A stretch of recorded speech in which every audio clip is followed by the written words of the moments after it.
Hello and welcome back to another video with me, Louise Egan from Wordpress.com. Today I'm going to be showing you how to set up a variable product in Woocommerce. It's very easy kind of once you know how, and as I say, once you this one set up, it'll be the exact same for all of them and you won't need to do this over and over again, you just need to do it once. So let's get started.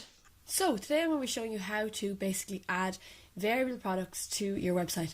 You can see here the difference between a simple product and a variable product is that people have to come in and they can choose, a size or a colour, and they basically have to choose an option from a list in terms of what type of product they want. As I say, generally the most common ones would be size or colour, but you can put in whatever way you want, and I'm just going to show you how to set this up.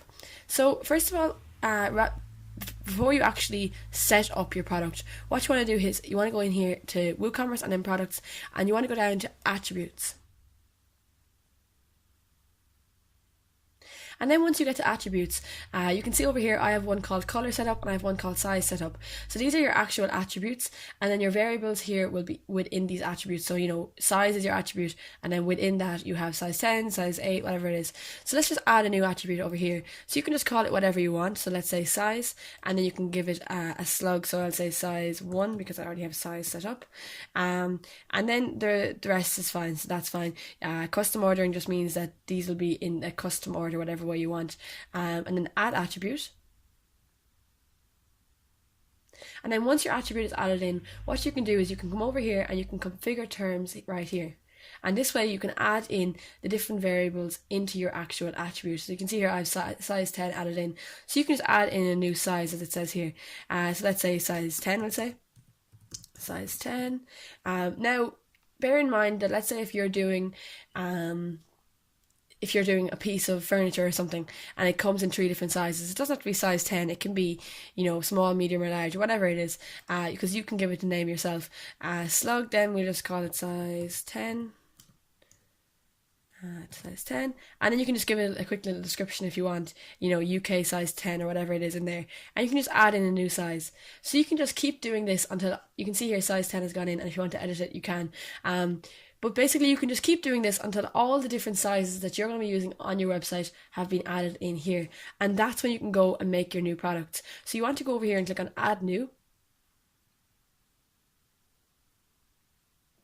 And then basically this is how you're going to add a new product. You can put in your product name up here.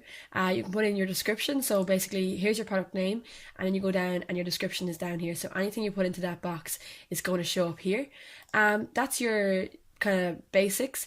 Then you can come right down here and you have your product data. You also have a short description if you want to fill that in.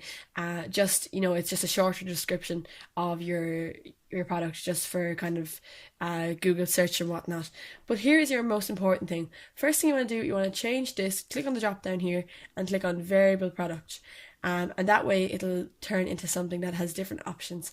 So you can put in your SKU, which is basically just a code to allow you to identify this product. So if you had loads and loads of products, it'll just allow you to know, okay, this is the product that they ordered. So I'm just going to say this one. We're going to enable stock management, which is basically WooCommerce will automatically reduce the amount of stock that's shown on your website when somebody buys a product. So that's handy rather than having to come on all the time and reduce the stock yourself. Stock quantity, then you can put in whatever you have. So let's say if we have 20 in stock. And back orders then is basically if a product is out of stock and somebody wants to buy it and wait for it to come in the next order, well then you can allow that and notify them that they're back ordering, that they won't be getting it for a while. So you can allow that, or you can not allow, whatever you want to do.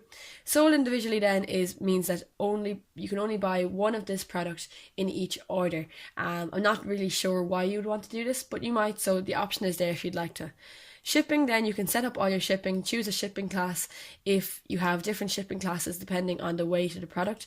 You might have a light shipping class, a heavy one, or whatever it is. You can choose your shipping class, or else you can just leave it alone and it'll give it the normal flat rate.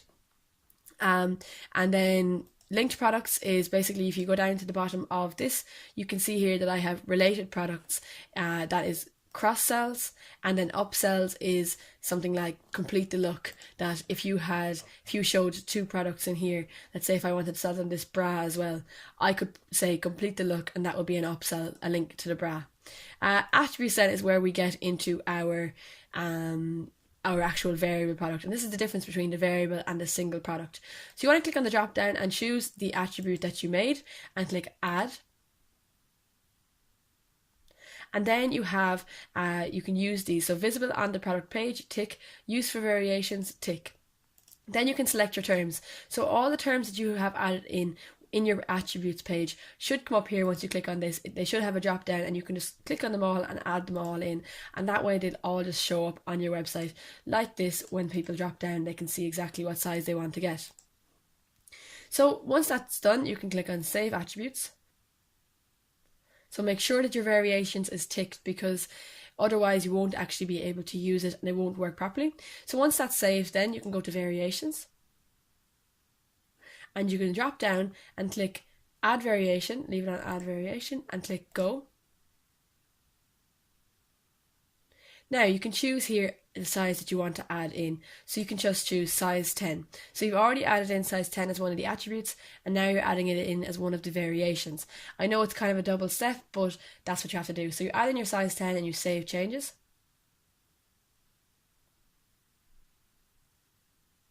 And that's basically it. Your variable product is set up. You can just keep on adding variations. Just click go and add in more and more variations, so then you can show all the different sizes or all the different colors, whatever it is, and that way basically it'll be easy for people to choose exactly what size, what color of product they want on your website. So I hope that helped, guys, and that's basically how to set up your variable products. I also have a video about how to edit your variable products, because it's a bit different to editing your single products. So the link will be in the description for that. And I also have a link to my single product tutorial, so if you'd like to check that out. So thanks very much, guys, and I'll see you in the next video. So there you have it. I hope this helped. I hope you're able to get your different attributes in, and I hope it kind of made sense to you how that works. Please don't forget to like, share and subscribe to my channel. That would really, really mean a lot. I have more WooCommerce tutorials. The link will be in the description, and there should be a box here. Just linking to my playlist to do with WooCommerce, and there's loads of helpful videos in there. Please let me know in the comments if there's any other videos you'd like to see me do. If there's anything at all that I can help you with in terms of WooCommerce, I'd be more than happy to help. And I'll see you in the next video. Thanks very much, guys.